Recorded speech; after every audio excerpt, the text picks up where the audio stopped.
So hi guys, welcome back to my YouTube videos. तो इस video में दोस्तों डिस्कस करने वाले हैं यहाँ पर कुछ इंपॉर्टेंट कंपनीज को और उनसे रिलेटेड कुछ इंपॉर्टेंट अपडेट्स हैं जिसकी बात करेंगे इस वीडियो में। तो चलिए दोस्तों वीडियो की शुरुआत करते हैं। सबसे पहली कंपनी की बात करते हैं। पहली कंपनी का नाम है आरती इंडस्ट्रीज लिमिटेड। बट इसको डिस्कस करने से पहले दोस्तों, अगर आपने अभी तक चैनल को सब्सक्राइब नहीं किया है तो चैनल को सब्सक्राइब करके बेल आइकन को प्रेस कर लो और टेलीग्राम चैनल को भी ज्वाइन कर लो, जिसका लिंक आपको डिस्क्रिप्शन में देखने को मिल जाएगा। और एक डिस्क्लेमर भी है, जो भी कंपनी से रिलेटेड न्यूज़ एंड अपडेट्स हम कवर करेंगे वो सारी न्यूज़ एंड अपडेट्स सिर्फ और सिर्फ एजुकेशन पर्पस के लिए, सीखने के लिए, तो उसको किसी भी तरह का इन्वेस्टमेंट एडवाइस मत समझना।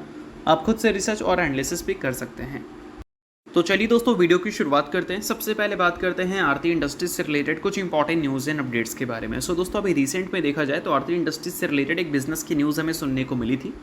इसमें मेंशन किया गया था डीसीएम श्रीराम की तरफ से एक रेगुलेटरी फाइलिंग हुई थी। इसमें बताया गया था कि उन्होंने आरती इंडस्ट्रीज के साथ long term strategic agreement sign किया है फॉर सप्लाई ऑफ क्लोरीन। तो बेशक बोल सकते हैं बिजनेस पॉइंट ऑफ व्यू से ये एक अच्छी न्यूज़ हम बोल सकते हैं। और बिजनेस से रिलेटेड जितनी भी न्यूज़ आरती इंडस्ट्रीज से रिलेटेड आप सुन लो, वो सभी न्यूज़ इंपॉर्टेंट हो जाएंगी। क्योंकि अगर हम पिछले 5 साल के रिकॉर्ड की बात करें तो आरती इंडस्ट्रीज़ ने फिर भी अपने रेवेन्यू को 12% सीएजीआर से ग्रो किया है पिछले 5 साल में। बट प्रॉफिट के मामले को अगर हम देखें तो वहाँ पर डिसअपॉइंटिंग नंबर दिखती है। पिछले 5 साल में डी ग्रोथ, 3 साल में डी ग्रोथ और 1 साल में भी डी ग्रोथ, और वो भी छोटा मोटा नहीं, 35%, 51% वाला। और इसी वजह से एक लंबे टाइम फ्रेम तक आरती इंडस्ट्रीज़ की परफॉर्मेंस स्टॉक मार्केट में भी आपको ख़राब ही दिखी है। क्योंकि लंबे टाइम से आरती इंडस्ट्रीज़ ने ना ही प्रॉफिट को ग्रो किया है और ना ही अपने रेवेन्यू को ग्रो किया है। अब ये सारी चीज़ें जो है वो काफ़ी इंपॉर्टेंट बन जाती है बिजनेस से रिलेटेड कोई भी न्यूज़ आरती इंडस्ट्रीज से रिलेटेड अगर आप सुन लो तो। बाकी आरती इंडस्ट्रीज़ की अगर हम लास्ट क्वार्टर की बात करें तो वहाँ पर जो कंपनी ने रेवेन्यू रिपोर्ट किया था वहाँ पर हमें डी ग्रोथ देखने को मिली थी करीब 9.5% से। और प्रॉफिट की बात करें तो Q1Q बेसिस पे तो प्रॉफिट में लगभग 50% से ज़्यादा की गिरावट हमें देखने को मिली थी। बट इस बार कंपनी के Q2 को लेकर मार्केट के एक्सपेक्टेशंस क्या है उसकी बात करते हैं। तो प्रभुदास लीलाधर की तरफ से एक एक्सपेक्टेशंस का डेटा मेंशन किया गया है, जिसमें बताया गया है कि Q2 में कंपनी का जो प्रॉफिट आफ्टर टैक्स है वो ईयर ऑन ईयर बेसिस पे 42.2% से ग्रो करेगा। 72.5 करोड़ का कंपनी नेट प्रॉफिट हमें रिपोर्ट करती हुई दिखेगी। और अगर हम बात करें कंपनी के नेट सेल्स के बारे में तो वहाँ पर 23.5% की ग्रोथ दिखेगी ईयर ऑन ईयर बेसिस पे। Q1Q बेसिस पर 20.1% की ग्रोथ दिखेगी। 2011 करोड़ का रेवेन्यू कंपनी रिपोर्ट करेगी अकॉर्डिंग टू प्रभुदास लीलाधर। अब सबसे इंपॉर्टेंट बात कि क्या ये नंबर बहुत अच्छे हैं, तो नहीं, ऐसा कुछ नहीं है। सिचुएशंस के हिसाब से अगर हम देखें तो ईयर ऑन ईयर बेसिस पे ग्रोथ कंपनी ने बहुत टाइम से अच्छा रिपोर्ट किया नहीं है। बट अगर इस बार अच्छा रिपोर्ट करती है तो ये कंपनी का अब तक का बेस्ट नंबर होगा, क्योंकि 2000 करोड़ का रेवेन्यू कंपनी ने पिछले 3-4 सालों से रिपोर्ट किया ही नहीं है। तो 2000 करोड़ का रेवेन्यू आ जाए तो अच्छा नंबर माना जाएगा। बट अगर हम बात करें प्रॉफिट के बारे में तो प्रॉफिट का तो शक्ल अगर आप देखोगे तो पिछले 4 क्वार्टर से कंपनी ने 100 करोड़ के मार्क को भी क्रॉस नहीं किया है। और इस क्वार्टर में प्रॉफिट कितना उम्मीद कर रही है मार्केट? 72.5 करोड़, यानी कि वंस अगेन कंपनी का नंबर 100 करोड़ के मार्क को क्रॉस नहीं करेगा। और जैसा कि हमने देखा पिछले 5 साल का सीएजीआर इस कंपनी का है नेगेटिव, 3 साल का भी नेगेटिव है, 1 साल का भी नेगेटिव है। और ऐसे में कंपनी अगर प्रॉफिट के नंबर वंस अगेन कुछ खास अच्छा रिपोर्ट ना कर पाए, पहले जैसा ना रिपोर्ट कर पाए, तो कंपनी के सीएजीआर में कोई मैसिव चेंजेस तो दिखेगी नहीं। तो इस वजह से बोल सकते हैं कि नंबर्स जो रिपोर्ट हो रहा है यहाँ पर 42%, 20%, 23%, तो इन सारी चीज़ों को देखकर इन्फ्लुएंस मत होना। फिगर्स देखो, फिगर्स की एक्सपेक्टेशंस क्या है और फिगर्स को कंपेयर करो, ठीक है। ये ज़्यादा इंपॉर्टेंट है आरती इंडस्ट्रीज़ के लिए। बाकी ये कोई रिकमेंडेशन नहीं है, सभी चीज़ें सिर्फ और सिर्फ एजुकेशन पर्पज़ के लिए है। सो अब दोस्तों वीडियो में आगे बढ़ने से पहले बात कर लेते हैं सेबी रजिस्टर्ड टेलीग्राम चैनल के बारे में, जिसको चाहो तो आप ज्वाइन कर सकते हो।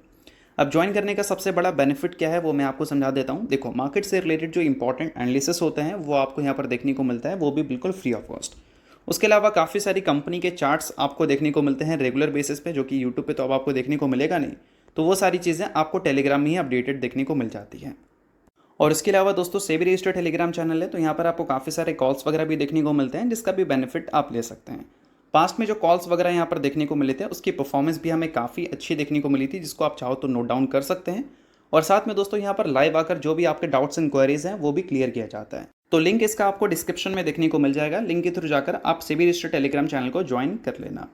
तो चलिए दोस्तों बात करते हैं अगली कंपनी के बारे में। सो अगली कंपनी का नाम है Tata Motors passenger vehicles limited, या फिर आप टाटा मोटर्स लिमिटेड भी बोल सकते हैं।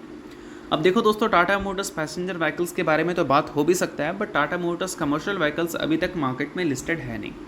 बट जब भी लिस्टिंग हमें टाटा मोटर्स कमर्शियल व्हीकल्स का देखने को मिलेगा उस चीज़ को लेकर एक बड़ी अपडेट आ चुकी है। मेंशन है टाटा मोटर्स कमर्शियल व्हीकल्स को रीनेम कर दिया जाएगा टाटा मोटर्स से, यानी कि बोल सकते हैं कि टाटा मोटर्स जो अभी हम बोलते हैं, जब कमर्शियल व्हीकल्स लिस्ट होगा तो टाटा मोटर्स का मतलब होगा टाटा मोटर्स कमर्शियल व्हीकल्स, और पैसेंजर व्हीकल्स का मतलब क्या है भाई, साफ साफ उसका मतलब उसका नाम ही दिख रहा है, टाटा मोटर्स पैसेंजर व्हीकल्स, यानी कि फ्यूचर में टाटा मोटर्स को टाटा मोटर्स कमर्शियल व्हीकल्स के तौर पर देखा जाएगा। इस चीज़ को ध्यान में रखना, ये आपको यहाँ पर मेंशन देखने को मिल रहा है।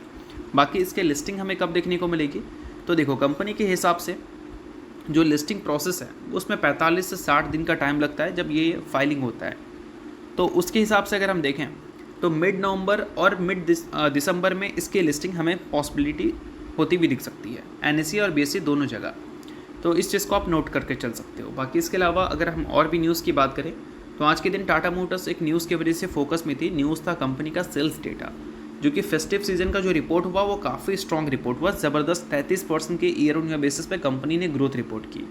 बट JLR के साइबर अटैक की बात करें तो वो भी हमें फोकस में रहता हुआ दिख रहा है, क्योंकि यहाँ पर मेंशन किया गया है रिपोर्ट के थ्रू कि सजेस्ट किया गया है कि 6300 करोड़ का रिसेंटली लॉस फेस करना पड़ा है JLR को अपने साइबर अटैक की वजह से। और यहाँ पर रिपोर्ट के ज़रिए ये भी मेंशन किया जा रहा है कि JLR उम्मीद कर रही है कि उनका जो पूरा प्रोडक्शन रिज्यूम है वो हमें जनवरी 2026 से होता हुआ देखने को मिलेगा।